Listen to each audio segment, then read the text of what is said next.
Good morning. Well, it didn't happen yesterday. I was all ready to watch that new Falcon rocket blast off carrying the Dragon, the space capsule with two astronauts, all the way to the International Space Station. It was supposed to be the first time in almost 10 years that we would have men blast off from here on Earth and go into outer space. It didn't happen because of the weather. It was scrubbed, and now we're going to try again on Saturday. But at the same time, I had so much fun watching and listening to people like Elon Musk and the director of NASA talk about this new day of going back into space, of dreaming new dreams, and all about going to Mars. The incredible technology that we now have and how they're trying to figure out, how do we go to Mars? This is the first step. As I was watching and listening, I got to thinking back about the 1960s. That was a fun time growing up. Watching us try to go to the moon, John Kennedy giving us that vision. It was a time of such struggles in our country. We had civil rights, assassinations of a president, and Martin Luther King Jr. and Bobby Kennedy, and it was just such a difficult time in our country. Vietnam War. The one thing that was exciting during the 1960s was the moon race. It was all that we were dreaming up and doing. It was fascinating early on as we were trying to figure out how to go to the moon. The whole idea was there was only two ways to get there. One was called direct descent. You blast off this big rocket, and it's got to be big, and it travels all the way to the moon. And somehow it lands and has to have enough fuel to blast off and fly back home. There were lots of problems, but that was one of the ways.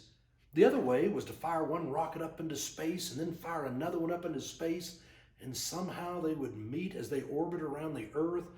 Because you had to have so much fuel and heavy weight, it would take two rockets to get it up there, and then they could try to head off. Well, those are the two ways.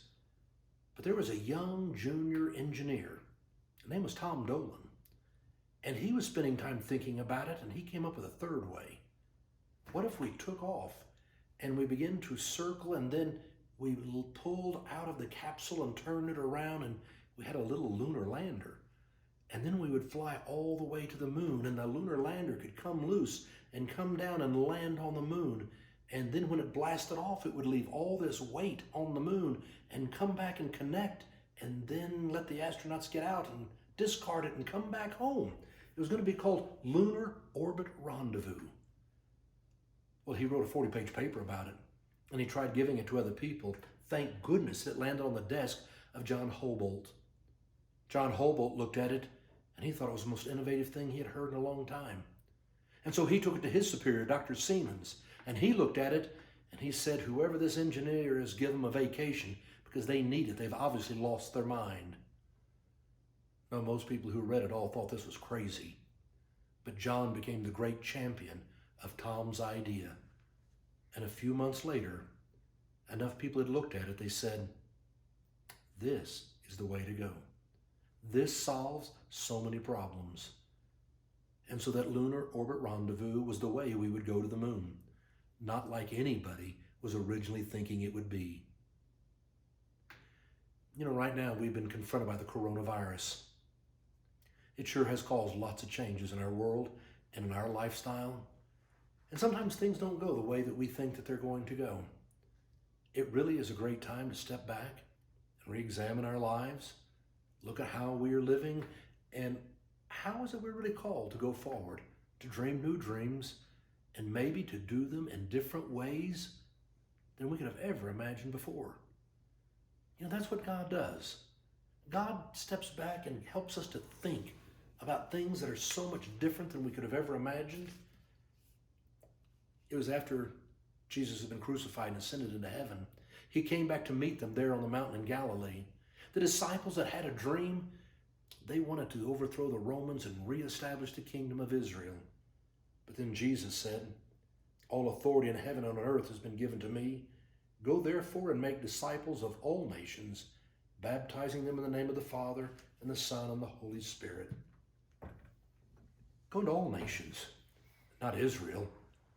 Go into the whole world. Talk about changing the vision and having to find whole new ways to go do it. different than they would have ever imagined before, and they changed the world. Maybe this is our time to be looking at new ways. I'm so excited that we're going back into space to help us all to start thinking in new ways, getting excited. Don't be afraid of new ways.